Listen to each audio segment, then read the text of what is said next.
And we're going to look back on the weekend in sport and, of course, where else to start but Clare's fantastic victory over Waterford to start their Munster Senior Hurling Championship campaign on the right note. Let's hear from Clare manager Brian Lohan speaking afterwards.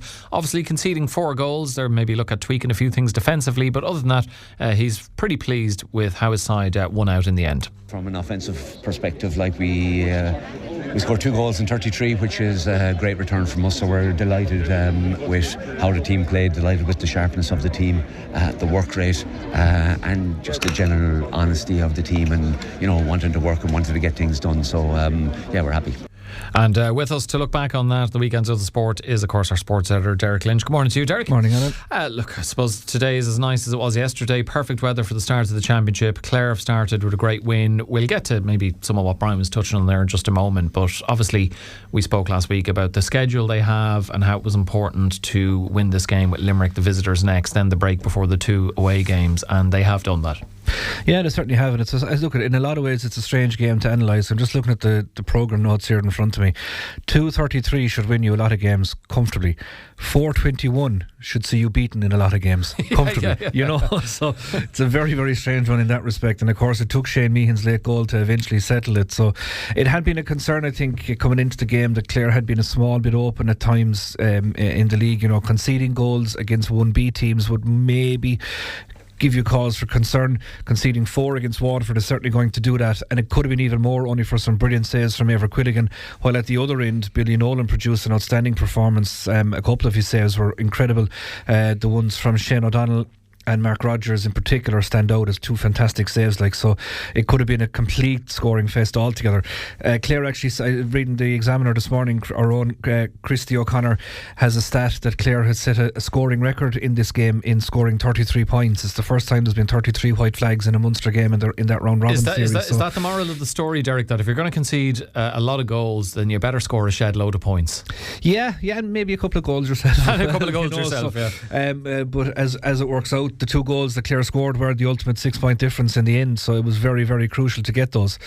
And I guess 6 points is, you think, that anyone who didn't see the game would say it seems like they won not with something to spare, but they had Waterford at arm's length. But really, late score put a gloss on the game. As much to Waterford were in it right up until the end. The turnover for Shane Meehan's goal came from a Waterford goal scoring opportunity. Yeah, that was the ultimate swing in the game. Yeah, big swing. But that, look at, as you say, it's just another win on the board now. It's 2 points on the board that can go and reset. Waterford host Tip next week.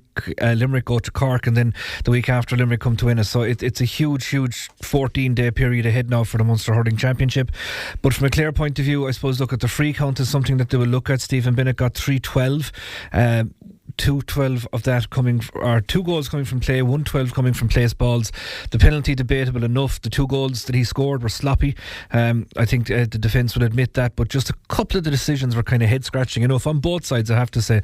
I don't think Shane Hines had his best game now on the whistle for both teams, but I suppose when Clare needed leaders, they stood up. Tony Kelly got his 4 points from play. The one he got in the second half was a key score.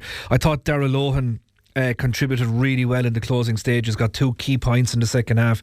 Shane O'Donnell was brilliant coming in, getting 4 from play. Shane Meehan comes in and gets the goal, and the cameo off the bench from Dermot Stritch, 3 from play, and he just looks so dangerous, so lively, so direct, and thankfully from a commentator's point of view, so recognisable with the hair flowing under the helmet. Great to see his bit of dash when he comes in. So I think it's a Clare team that are building well. I think from 8 to 15 you could potentially argue they've the best set of forwards in the country. I know that's a big statement, but I think they do.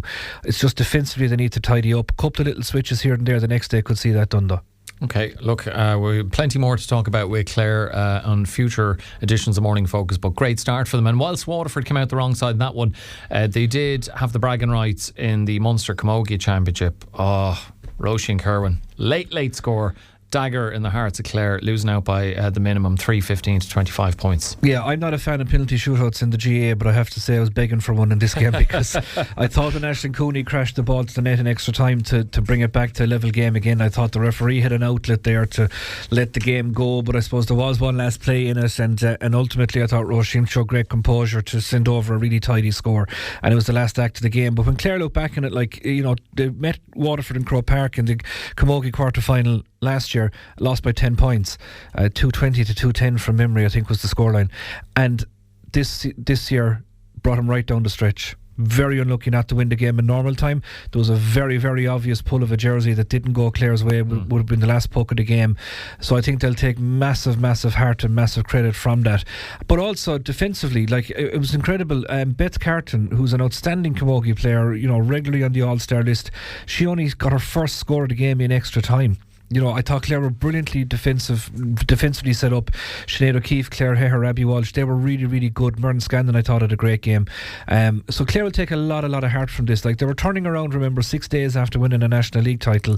Waterford had lost the Division 1A final on the same day. So that'll tell you, Clare are really starting to close the gap, and they'll be going in with real confidence now to the All-Ireland series, because they have essentially the Division 1B campaign again, just with Kilkenny in with it as well, and 2 teams to come out. So it's a massive opportunity. And there was a lot of optimism after the game, so they'll go away now, they'll have time to kind of decompress a little bit and get ready for that, and I've no doubt that they will. Okay, well, look, commiserations there, but you'll have all of that covered, plus I'm sure touch on Ennis Rugby Club winning the Munster Junior Plate on Sideline View Review this evening and more besides. Derrick, thank you.